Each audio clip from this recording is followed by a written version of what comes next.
New York, 4th of August. I had to free myself. Tomorrow, the Graf Zeppelin takes off for a journey around the world. I shall be on board. The financier is William Randolph Hearst, the newspaper king. He was looking for one-woman journalist, and I made sure he found me. I shall write for him as if my life depended on it.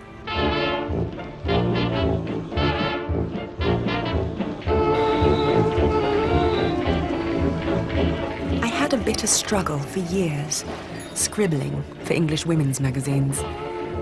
The latest weddings, smart cocktail parties. This is my chance to write for a big, serious American paper. For Hearst, it's a supreme opportunity to gain publicity and sell newspapers. And what could provide better sales than a glamorous young thing like myself?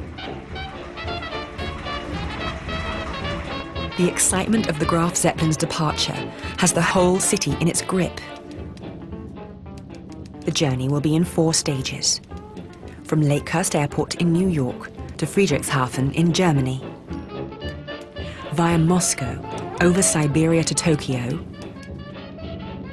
across the Pacific Ocean to Los Angeles, and over the Midwest back to New York. At the airport, men are working immensely hard to complete all the preparations. 70,000 cubic meters of gas is being injected into the Zeppelin. 2,040 pounds of food will be on board. I love machinery. The works of this giant airship are exquisite. As perfect, as minute in their beauty as those in my tiny platinum and diamond wristwatch. This is the last day before takeoff. I buy a paper in the street.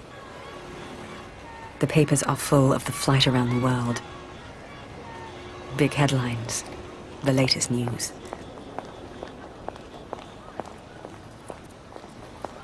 Around lunchtime, I have a last meeting with Hearst. He tells me my mission is to report on the journey from a woman's point of view. Women are, after all, an important part of his paper's readership. He says, "My lady, there is something special about you, but you are a journalist with very little experience, so you shall be working under the supervision of an experienced journalist, Karl von Wiegand."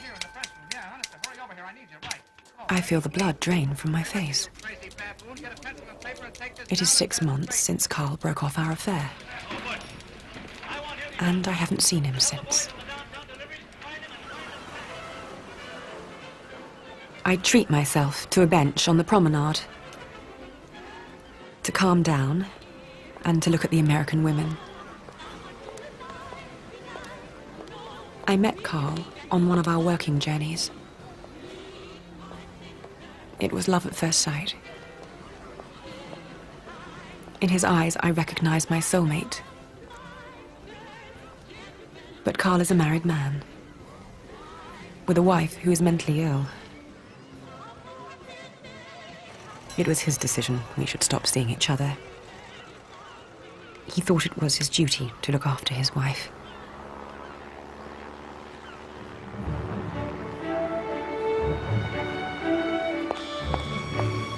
Run out into Fifth Avenue like a headless chicken. In record time, spent hundreds of dollars buying last-minute things. I buy a fantastic hat, 3 new dresses, gorgeous materials. I even measured myself for a leather suit. God knows what I'm about to experience, or who with. So I must be prepared for everything. I'm taking all my jewelry, plenty of gloves, and Chanel No. 5. Hearst felt it was his duty to warn me. We could crash in Siberia, far from help. die slowly, drown, burn. His warnings only made me more determined.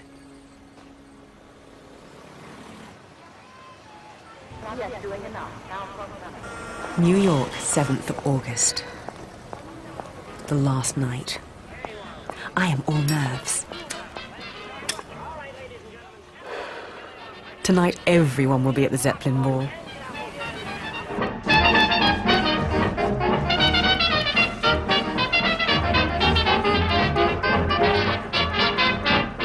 Some people here are immensely rich. Each family has its own aeroplane, and some of them, father, mother, and daughter, have three, like 3 cars, with pilots. Getting drinks is no problem for them.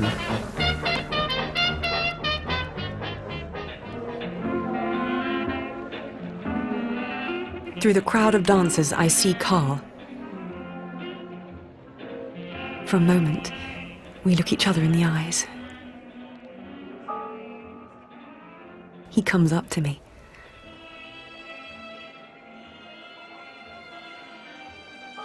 Carl is cool. He's distant. He keeps it short. Asks if I'm prepared. That's all he says. Then before I know it, he turns around and leaves the place. I can't take any more of the party. I want to walk for miles on my own legs, whilst I still have the chance.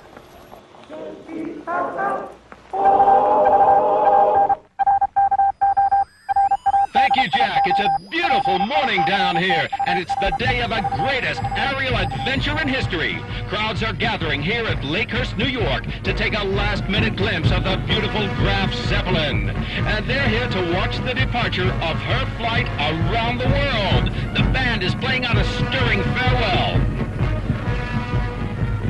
I arrive at the airport with my heavy suitcases, only just in time. I feel like Alice in Wonderland. It's impossible to keep your eyes off this aerial colossus. Lying in the hangar, the airship reminds me of a huge, pregnant creature ready to fulfill her promise. Then, German Commander Eckner comes in. This whole expedition will be under his command. He is the Zeppelin. So closely has he identified himself with this giant airship. The flight of the Graf Zeppelin around the world, on which we are about to start, will be the fulfillment of our hopes regarding the airship by air. Auf Wiedersehen. When everything is ready, I am suddenly pushed into the spotlights, next to Carl. All right, Lady Hayes, a few words, please. I'm looking forward to the trip very much indeed, and I realize what a great honor and a great privilege it is to be the first woman to travel around the world by air. We expect to have quite an exciting time and experience many thrills.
craft would appreciate weather reports for vicinity of 40 degrees 12 northwest, 60 degrees 53 west, 720 miles east of New York. No fog. All is well. Over. Graf, here is the weather report. Clouds and showers west, wind moving to the northwest. We wish you a good journey and good luck. Over.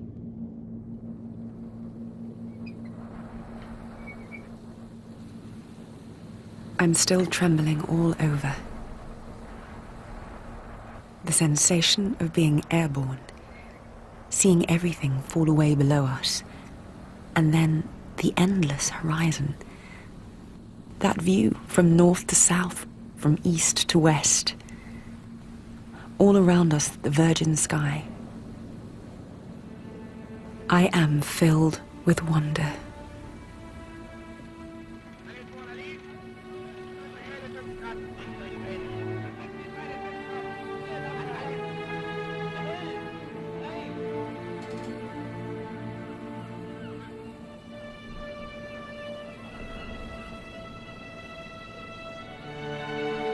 All the passengers gather in the drawing room. Tea and coffee is served, sandwiches, and a light snack. All journalists from important agencies. Some seem mightily interested in the only woman and ask to be introduced. Others stare unashamedly at me and follow me with their eyes. I stare back at them, charmingly. They don't know that I know the passenger lists by heart. Sir Hubert Wilkins, the doyen of explorers, just back from Antarctica. He mapped undiscovered land from a plane. Heinz von Liechtenstein, German journalist. His colleagues despise him, but he has a huge readership. Professor Karklin, the only Russian correspondent. He will report from the airship when we are over Moscow. Professor Fujiyoshi, the Japanese scientist, with us as far as Tokyo at the request of his government. Very conspicuous, the American William Leeds, the youngest and richest passenger, the only one who could pay for his own ticket. And then Carl. I know he doesn't look like Hearst's star reporter, but I have never met a journalist who looks at the world in such an open, unprejudiced way as he does. He is one of the most distinguished foreign correspondents in America, and everybody on board looks up to him. He offers me a chair. It feels close, sharing the same view again. Und bei der neuen Feder.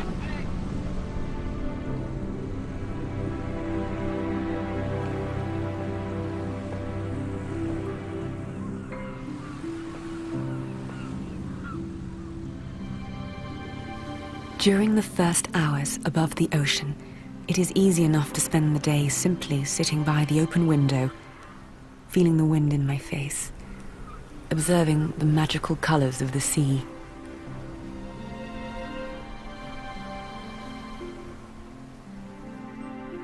Everything is so well organized.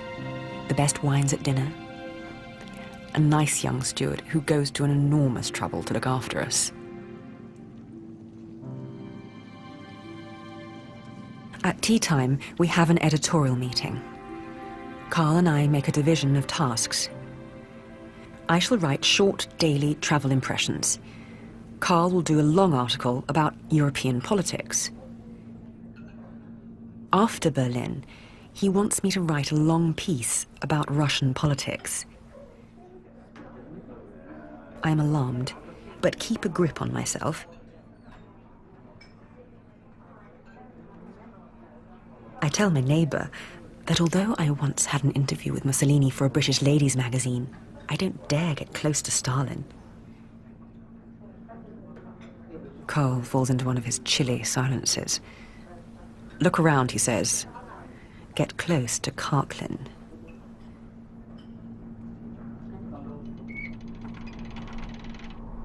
At twilight, fog and clouds come down low.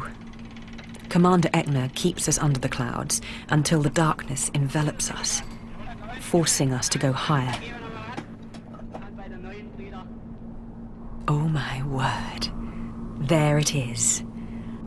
An Arabian Nights dream. Carl stands in the doorway in the half-light. He comes in, hands me my article with his corrections. The moon shines clear. Playful dashes of light fall on the mirror of the sea. When I move towards him, Carl holds up his hands like a wall between us. "I'm sorry, Grace," he says. "Our relationship must remain purely professional." He says goodnight.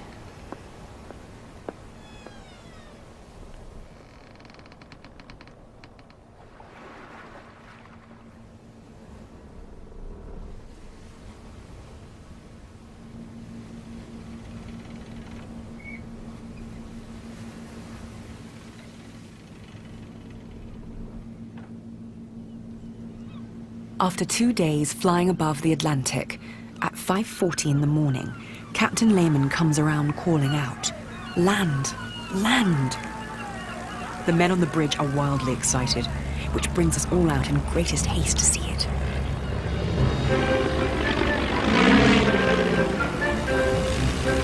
Yes, dear listeners, so far the passengers have not experienced the slightest thrill. They tackled their meals with good appetites. Carl von Wiegand, correspondent on board, said in his dispatch that crossing the Atlantic from New York to Land's End took the ship 44 hours with an average speed of 75 miles an hour. If the Zeppelin is able to maintain this speed, she will arrive at a fully booked and crowded Friedrichshafen by early afternoon. It is wonderful to see people on the ground again. Carl and I often used to go down to the sea. We both love the scent of the sea breeze. It was a lovely time then. We delighted in each other. He showed his warm, gentle side. But we were never completely carefree.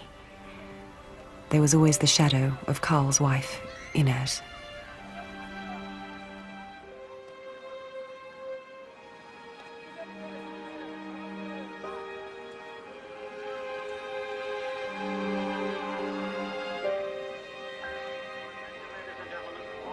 I had only recently buried my husband. Robert was 50 years older than me. I met him through connections of my father's. I thought he was a good match. The marriage suffocated me. God, how I longed for tenderness, for closeness.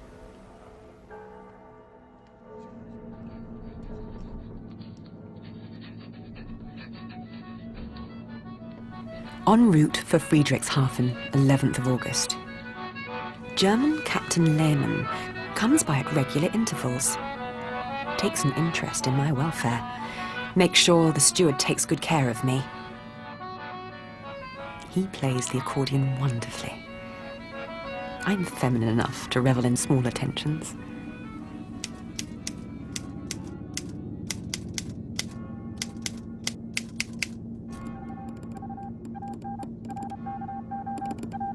We're flying over the remains of the war, where our compatriots lie buried, having died in the mass slaughter of a heroic struggle. World leaders are still talking about the German reparations that are to last for the next 59 years, until 1989.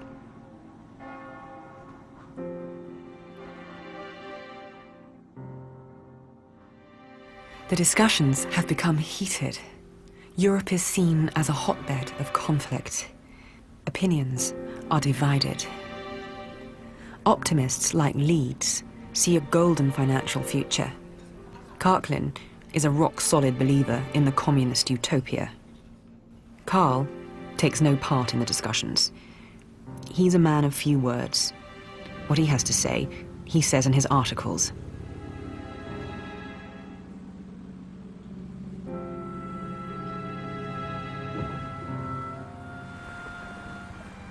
We fly over Ypres and Verdun. German crew members drop a wreath for their fallen compatriots.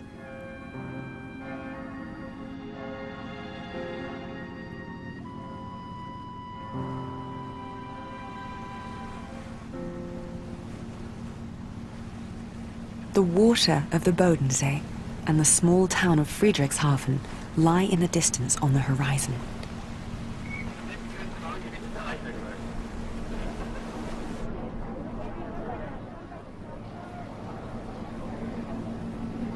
The Zeppelin is Germany's national showpiece, says Captain Lehmann. The money to build it was raised by the German people.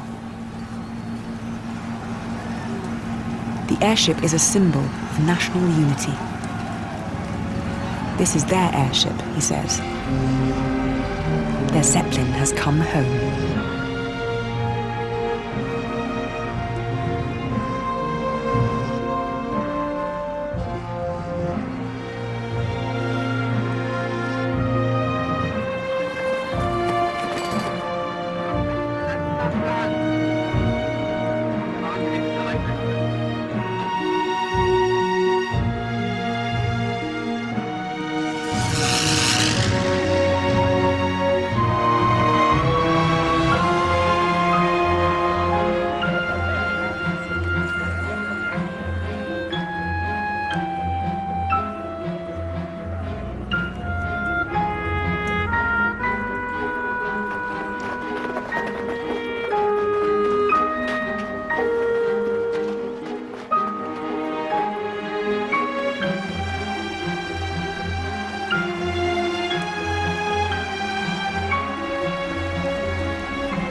The people of Friedrichshafen are ecstatic, full of pride. Their little town has become important, thanks to the Zeppelin. This great German achievement has restored their national pride. The Germans are not as happy as they look, says Lehmann.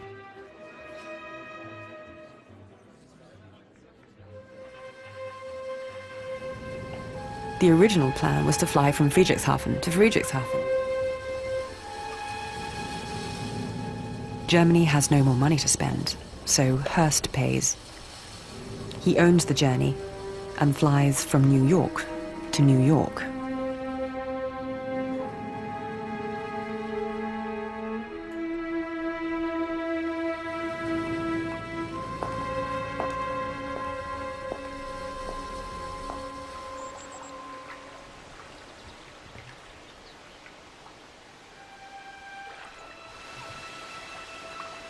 The warm sun of August shines gently. It's lovely to be in the park and to enjoy all the festivities. Lehmann and I join some crew members in the company of German girls. Carl is with them. The afternoon is bright and joyful. We enjoy the moment completely, with childlike abandon. I can't take my eyes off Carl. I force myself to look away.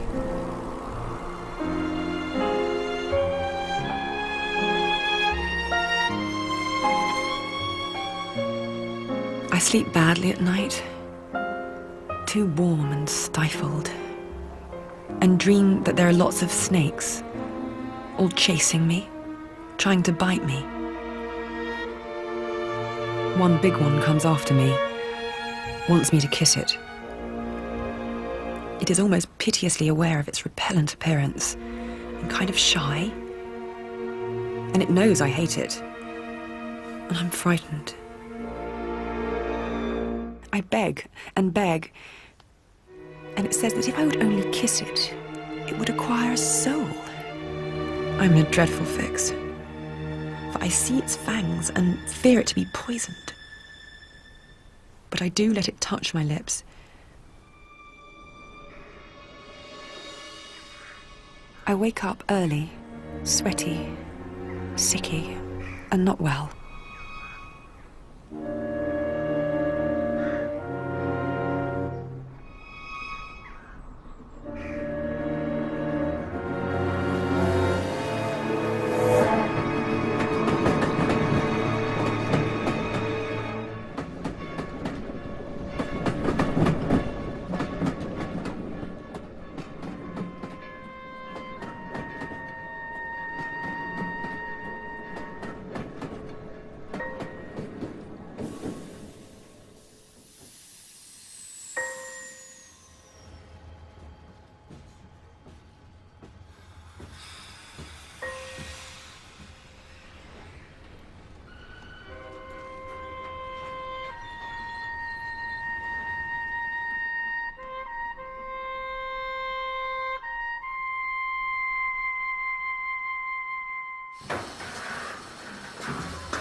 The morning of our departure, there is a complete fuss about Commander Eckner. In a talk he gave, he said that the Graf Zeppelin is actually out of date, but that Germany is working on a technically more advanced airship. Some of the passengers are highly agitated. No wonder. The most dangerous stage lies ahead of us. We're not referring to Berlin or the plains of Poland, but to the vast, desolate expanse of Russia and Siberia. We have fuel for 150 hours to get us across 11,000 kilometers.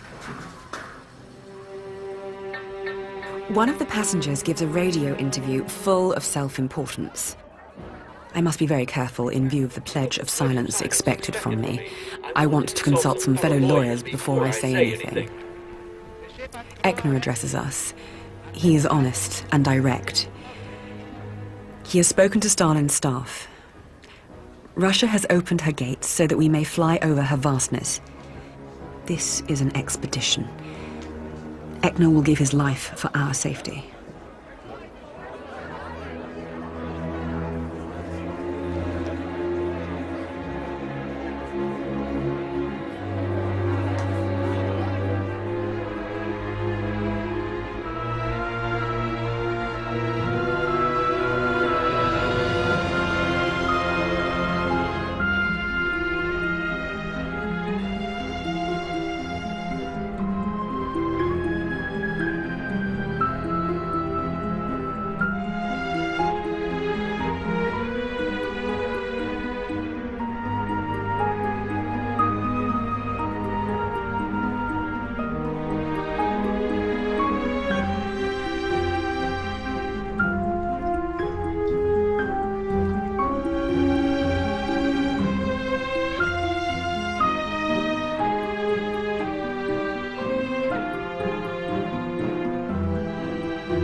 heading for Berlin.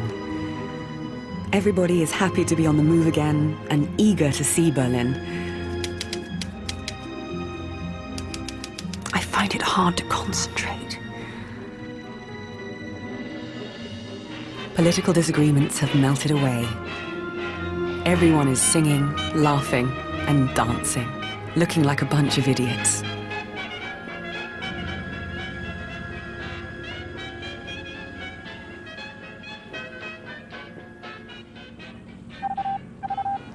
In the last hour, the city has become thronged with people. The traffic is chaotic. Businesses have shut down for the day. People are standing on every flat roof.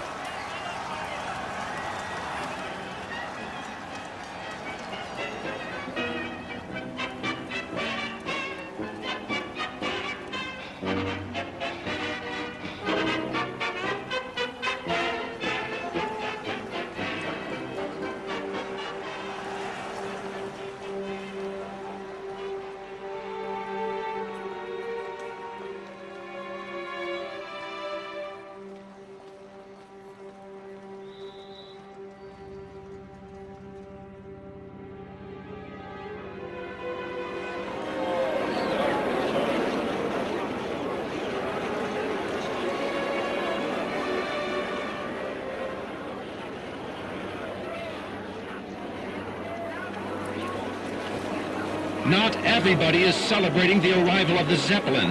Hundreds have assembled in the streets to protest against the reparations.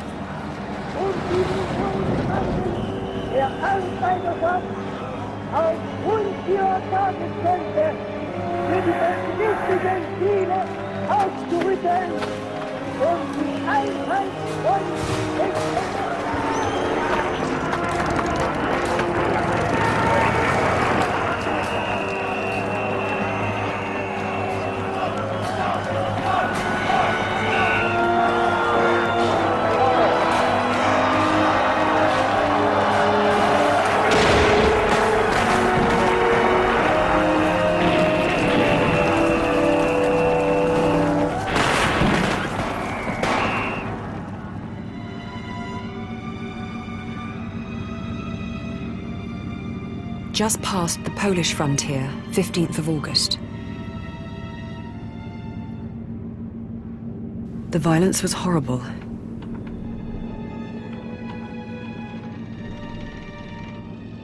Commander Eckner looks worried, like all the Germans on board.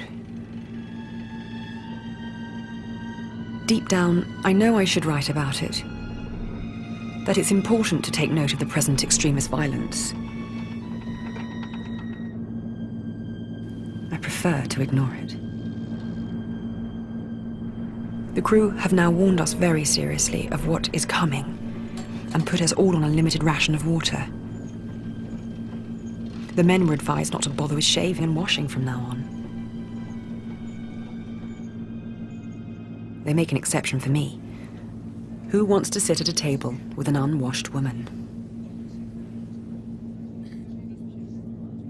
I need to be alone for a bit,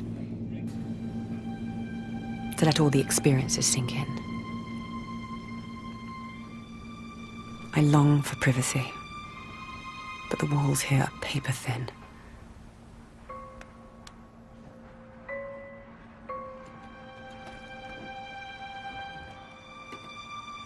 Tried to work all night on my article about Russian politics, but everything I wrote I rejected, threw it away.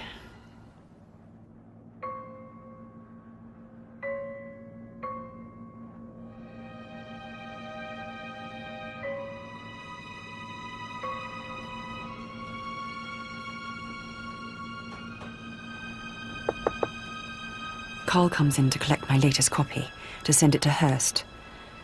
I haven't written a word. The paper is still blank. For heaven's sake, he says, do what you're good at. Write.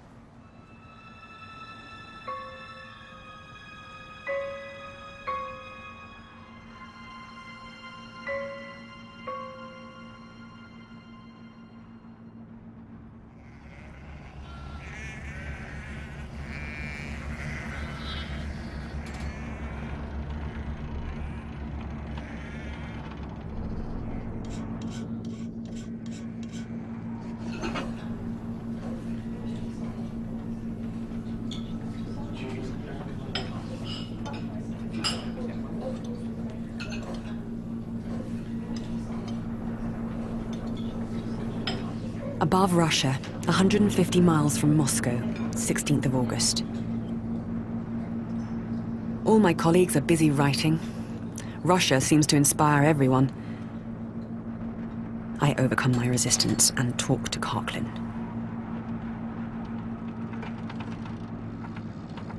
He tells me that in Moscow, thousands of people are awaiting the Zeppelin. He talks about this area, a desolate territory where the revolution has never penetrated.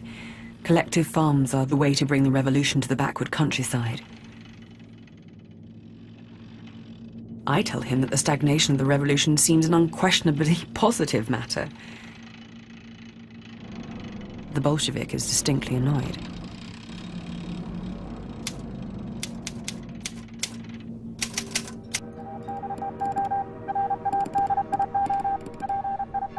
The Pravda writes lyrically about the blessings of communism for the people. And the Russians expect that the revolution will spread to Germany and then to the rest of Europe. Below us lies a land that has sunk deep.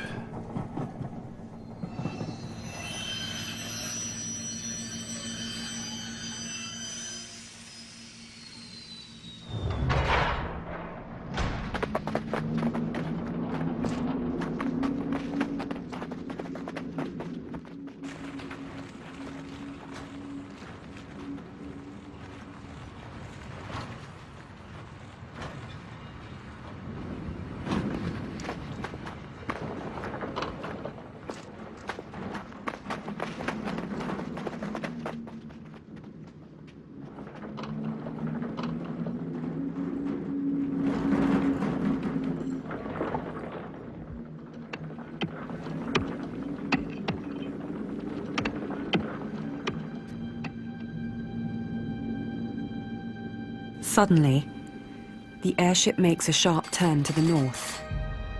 We all have to keep our balance. Breathless moments pass. Ekner has taken the unthinkable decision not to fly over Moscow. A low-pressure area over the Caspian Sea is creating contrary easterly winds. It might be suicidal to waste 8 or 10 hours fuel merely to fly over Moscow. Karklin storms into the wheelhouse, shouting at Ekner. This is an offense against Bolshevism and Stalin. But there is little the Bolshevik can do. Ekner stays calm.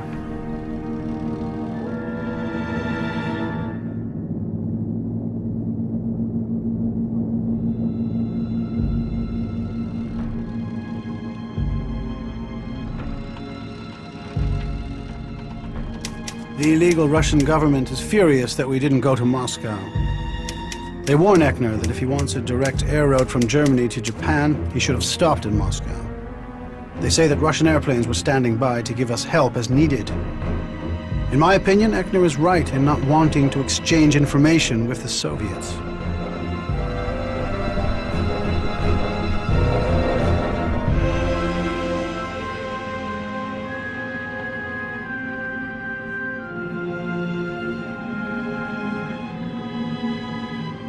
I am sick and tired of all the political talk in the drawing room. Here in my cabin, I can get away from it.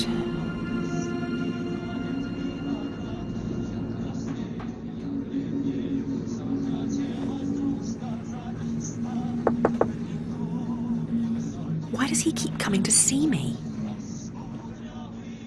Grace, he says, I would like to point out to you why Karklin is so hostile. Ekner is ignoring the Russian government to please America, Germany, and Japan. I tell him I'm not interested. He says, you would do well to confront reality for once.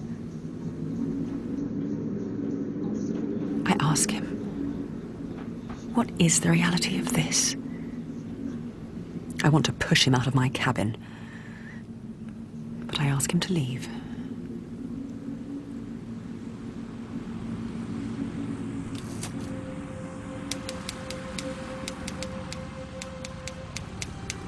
From crude gorgeousness to mysterious pastel depths.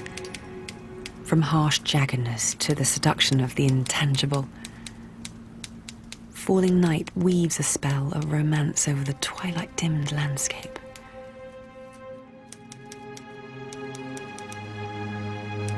Like a beautiful woman, slowly and luxuriously decking herself with diamonds.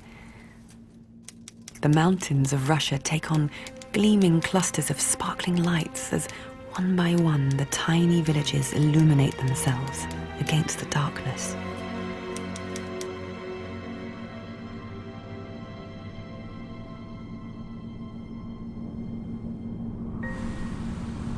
When I wake up, there is an entirely different landscape.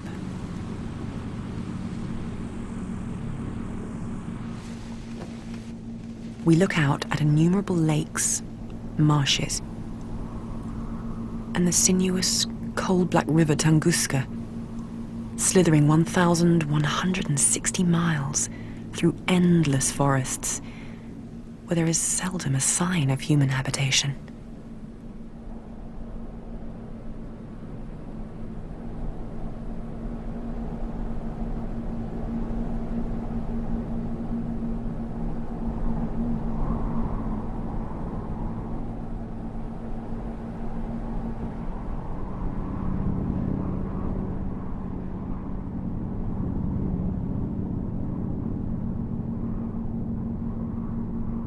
I wrote Carl a letter last night.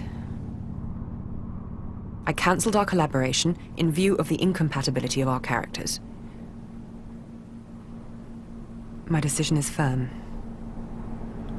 I shall continue as a one-man editorial staff. This does feel wonderful.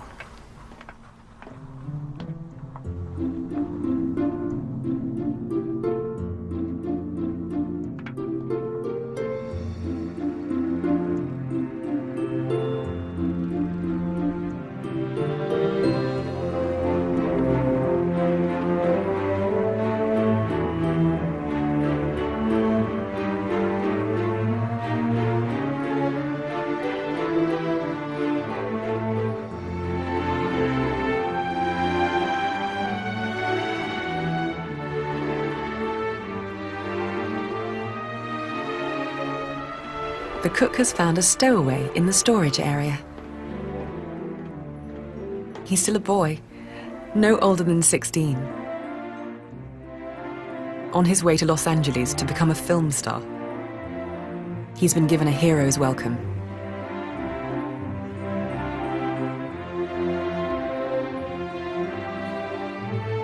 Carl hasn't shown his face.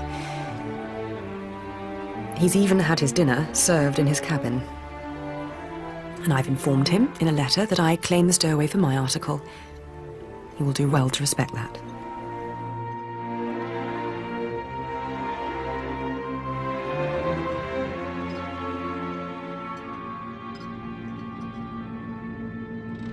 "30 hours above Siberia is exhausting. The solitude feels poisonous. There's a dark mood on board. For much of the day, I lie in my eiderdown sleeping bag. There's no other way to keep out the cold.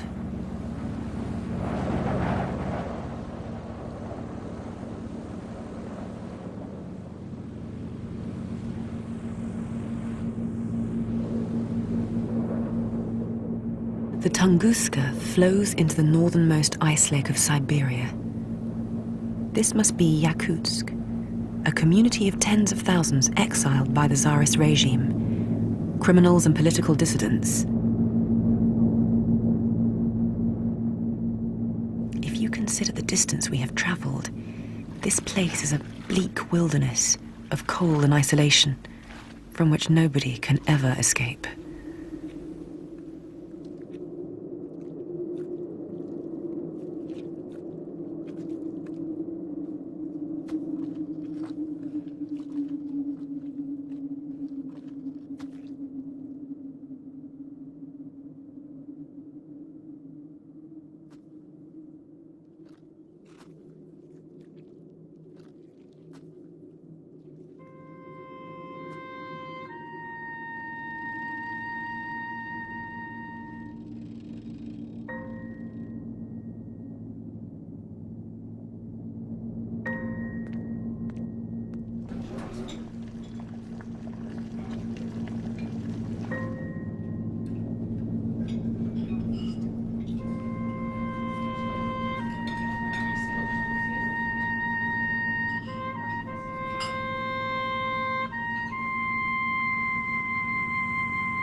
The Stanovia range rises before us like a wall. We assemble in the drawing room. The inadequate map shows peaks of 3,400 feet, but Eckner reckons we are facing peaks of 6,000 feet. To prevent the airship smashing itself against the mountains, it will have to rise to a height nobody considers possible. The drawing room is jam-packed. We go up in jerks. Then, for a moment, we are stable. Hundreds of liters of water are being discharged. Then, with a jolt, we shoot up again.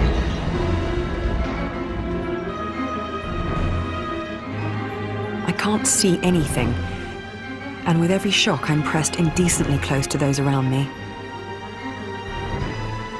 When I can stand no more, I wrestle myself free, out of the drawing room, back to the wheelhouse.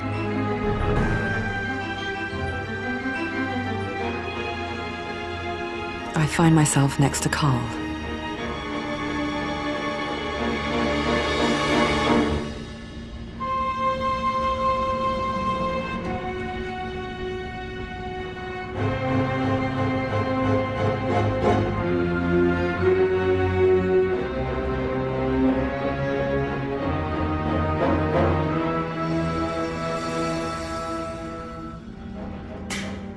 More water is discharged with a hard bang. We shoot several meters up in the air and just clear the peaks. The airship feels out of control. We go up and up, higher and higher. I catch Carl's eye.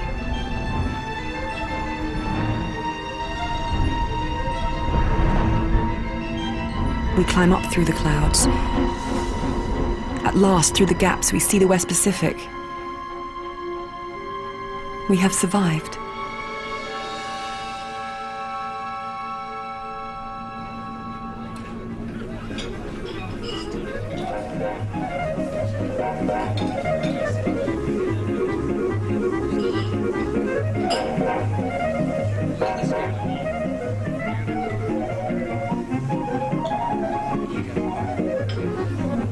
In the jubilation, Carl takes my hand. I'm sorry about my harsh words, he says. The thought that something might happen to you was the worst thing of all.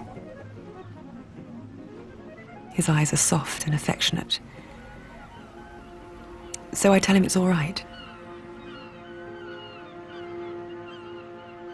Only because of the look in his eyes. Only for that.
This unprecedented air cruise, as planned by the Hearst newspapers, has greatly impressed the Japanese.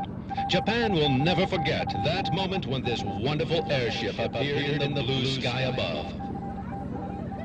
The Zeppelin has flown 6,600 miles in a record time of 102 hours and has arrived in Tokyo 22 hours earlier than expected.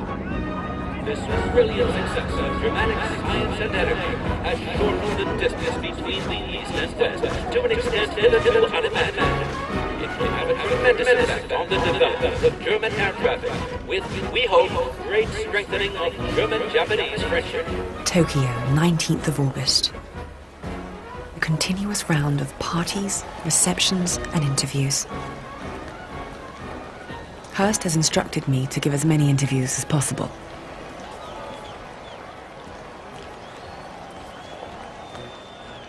Everywhere he goes, Eckner receives a hero's welcome.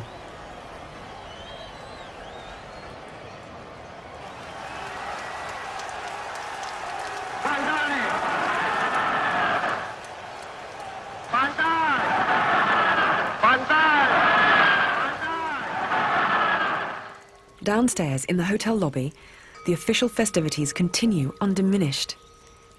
The banquet, the ball, the garden party.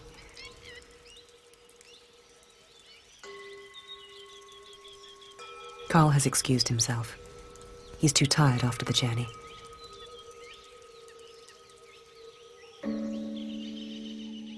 The hotel is exquisite, just like a temple.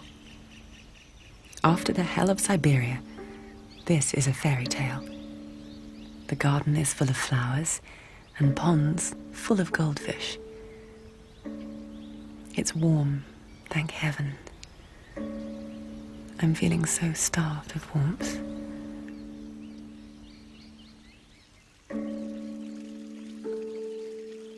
I can't take my eyes off the geishas in the hotel. The little girls who serve us, so delicate and refined. Next to them, I feel so clumsy.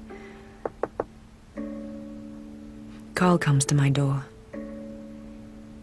He's wearing a light, white linen suit and looks very handsome. He takes me by the arm.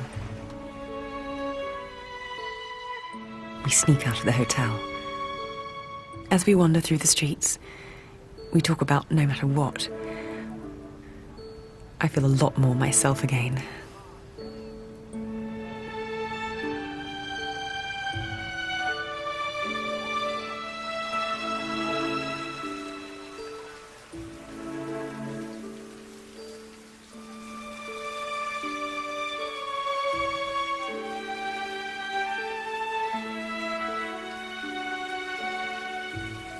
The warmth of the day has receded. The air is soft and sultry. I have put on my Eastern nightdress of black silk, embroidered with fierce green-eyed dragons, with slippers to match. Carl stands before me. We say nothing. I hesitate a moment, then take his hand. His fingers entwine gratefully with mine.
Hurst has sent me a warm, fatherly message.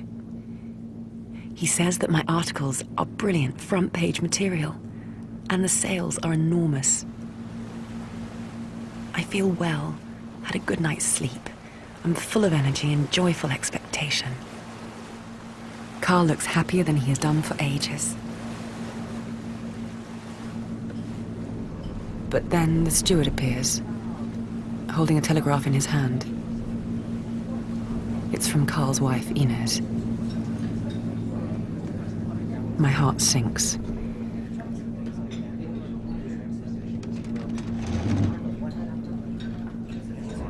She must have a sixth sense.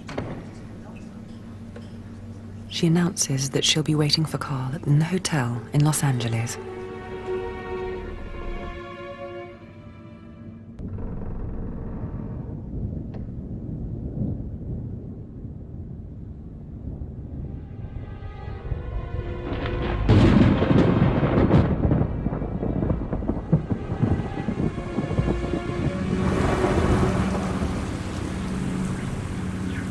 Graf will appreciate weather reports en route for 150 degrees east, 54 degrees north.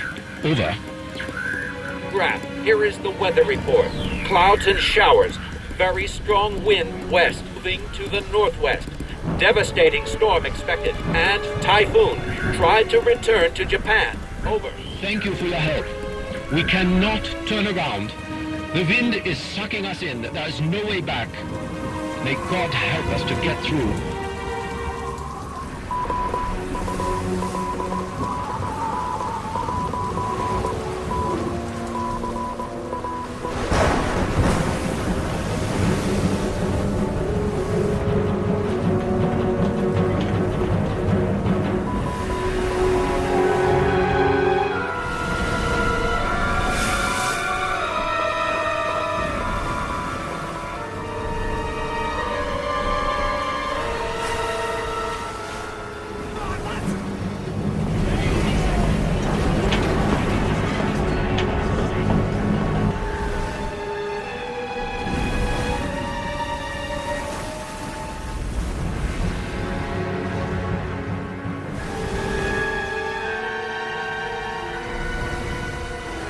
I see Carl fall, his glasses spinning across the floor, groping helplessly around him.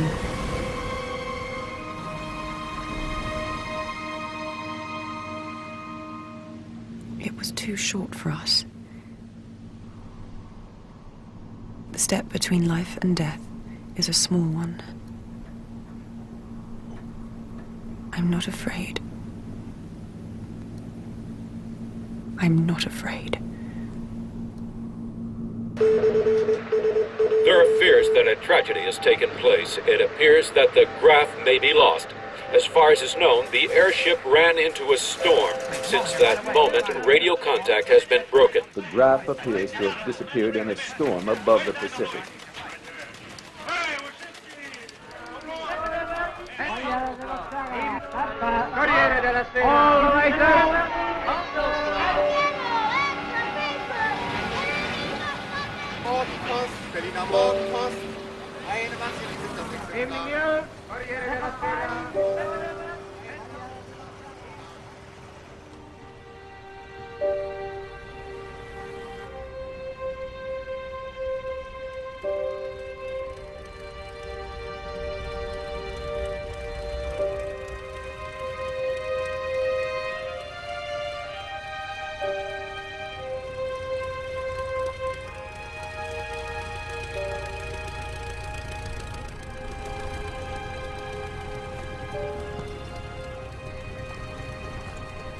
We are still alive after all. But I don't know if we shall ever see America again. We were blown off course and came to rest in a bay of a small, unpopulated island. It's clear that this distresses Eckner. It is his heavy responsibility to get us away from here. The crew tries to repair the damage. A sort of no man's land. All the urgency of the journey has melted away. Around us is nothing but water. A calm ocean, serene and estranging.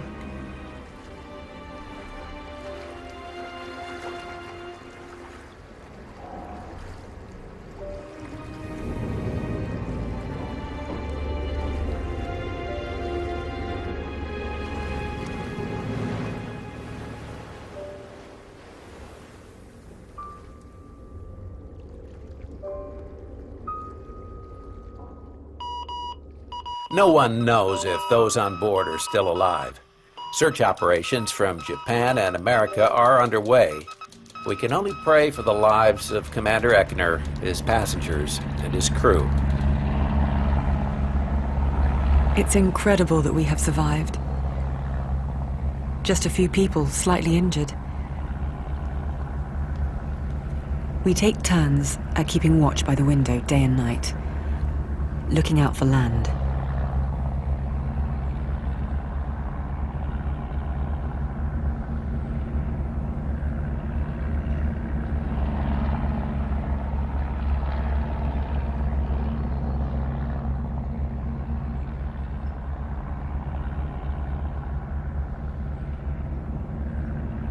We all realize we can do nothing. Just keep calm, hoping, waiting.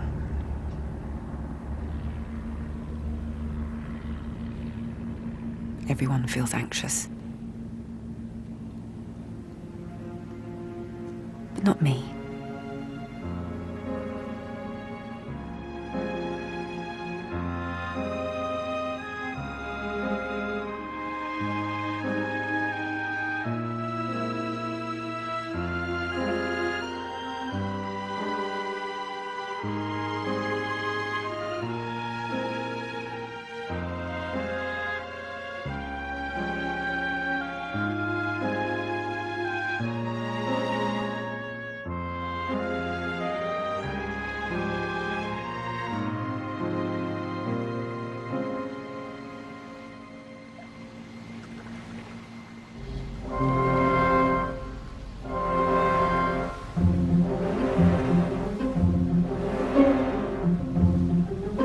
An airship by all odds, the Graf Zeppelin, has flown over us, the Edward Lukenbach, 13 miles from Point Sur, Monterey County at 8:40 p.m.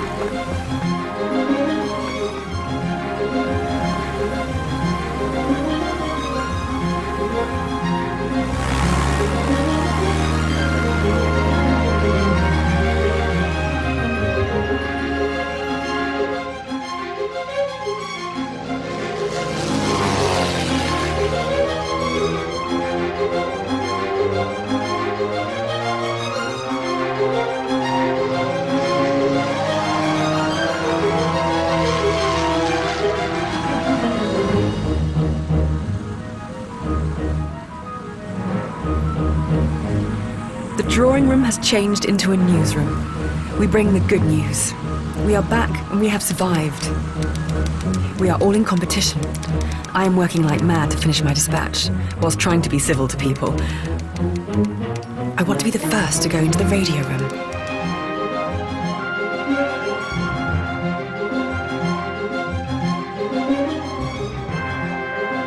Here is Radio San Francisco.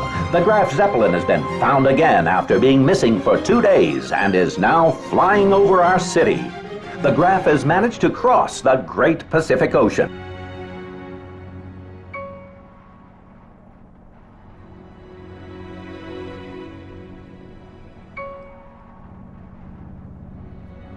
We set course for Los Angeles, our last stop. The Americans stand in their hundreds along the road. They are delirious.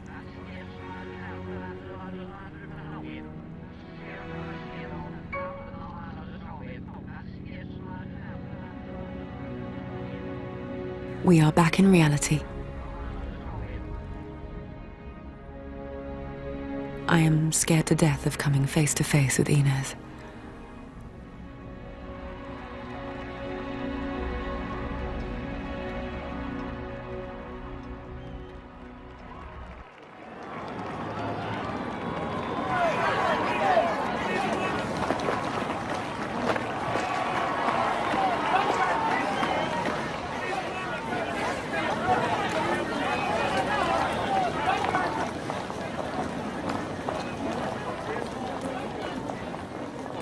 People are all around, grabbing at me. A car whisks me away as soon as I arrive. In my hand, there is a piece of paper that appears to be a program for the next few hours. Talks, receptions, interviews.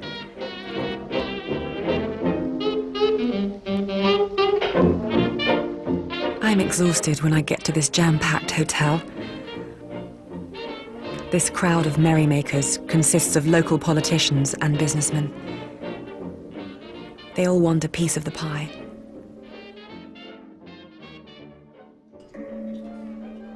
I torment myself by waiting. Carl is going to arrive with Enos.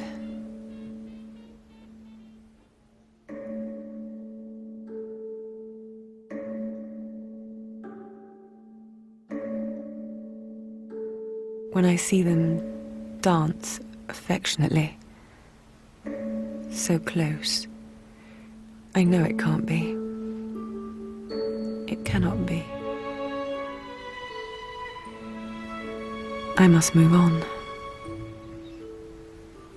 I write him a letter. My dearest Carl, a letter of farewell. I am always thinking of you. I have never known a love so powerful. Do not forget the exquisite beauty of what we've shared. I will always love you. Your Gracie.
One new passenger has come on board. G.D. Godfrey, stockbroker. He wants to be the first man to deal in shares on board an airship.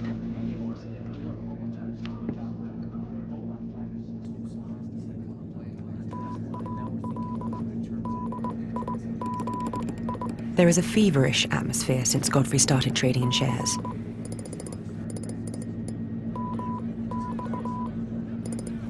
In the radio room, Godfrey is in contact with his assistant on the exchange floor. He constantly buys and sells shares. He earns an immense amount of money. It has an infectious effect on the other men. They get greedy and try to follow in Godfrey's footsteps.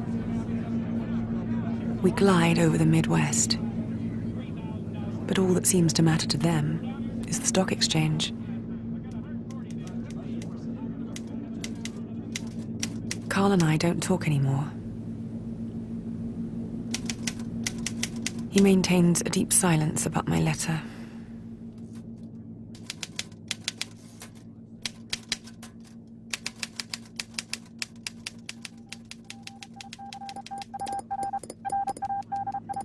In 21 days, we flew over mountains, valleys, over fields full of flowers, dark virgin forest.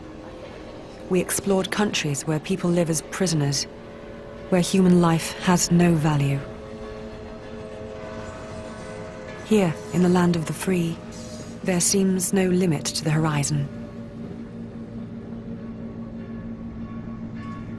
To see this world, to live this journey, nothing can ever be the same.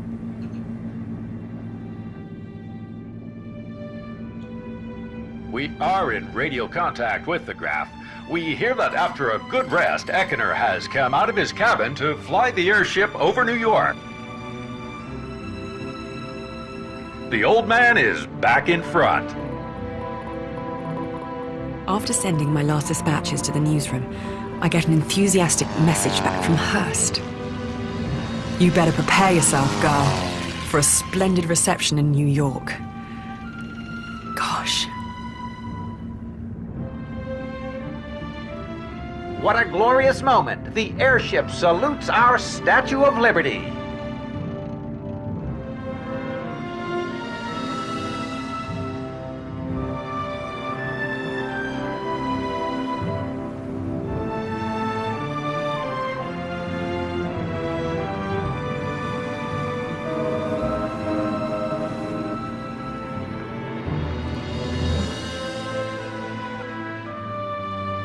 We have all gathered in the wheelhouse.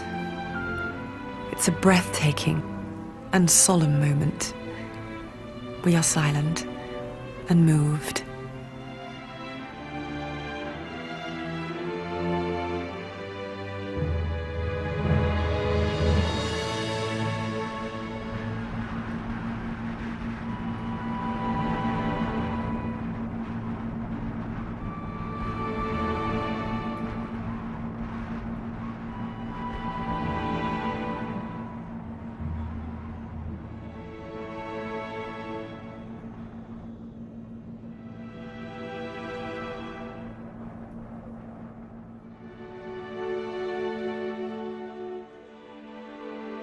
Carl comes to me. I tell him I'm not afraid. I must move on. He says, "Believe me, you're the lucky one."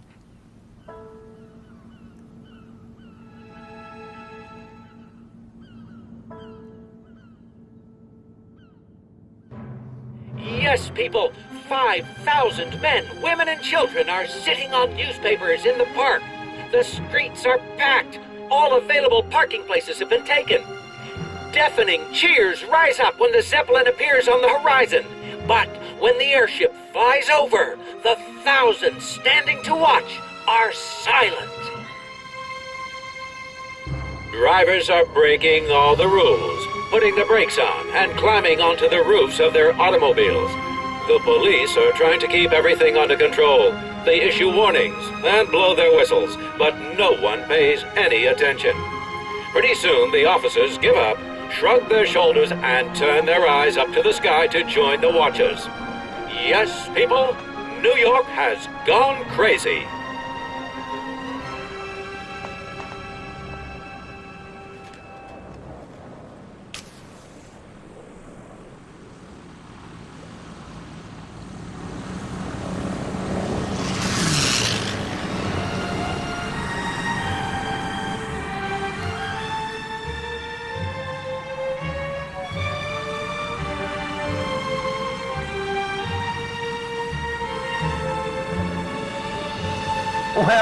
Well, here we are, right at the official stand. Within a few moments, the Graf Zeppelin will be back home.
Leeds, Wilkins, and Lehman are the first to disembark.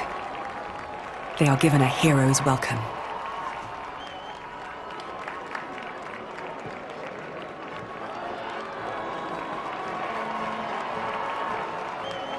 Eckner is received with great enthusiasm. I can see that he's happy.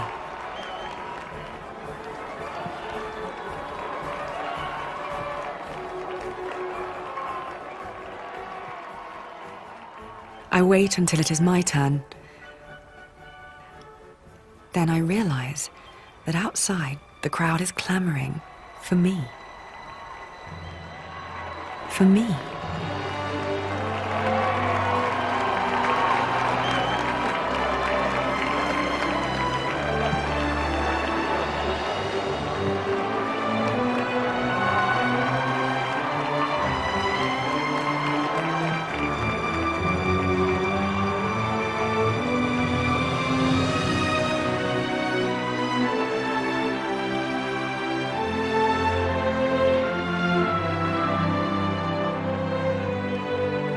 Here we are now in front of City Hall, waiting for the parade to start, and millions of people are waiting.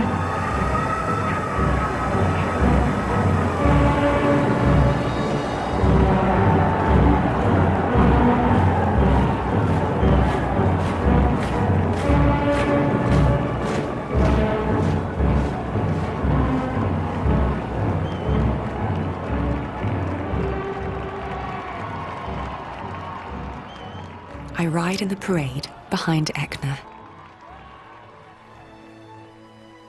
What I see is overwhelming.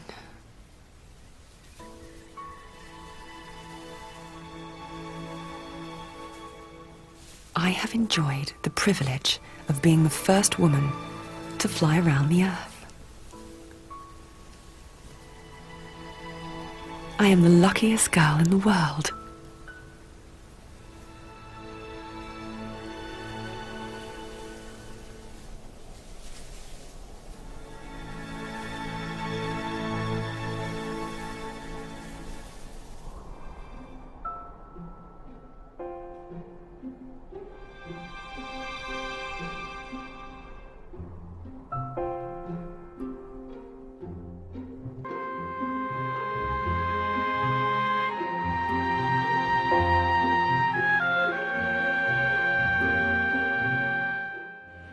Tomorrow night we find out what Darwin didn't know here on BBC4 at 7:30. But coming up next tonight, there's drama as we go back to 1948 to land on a small island.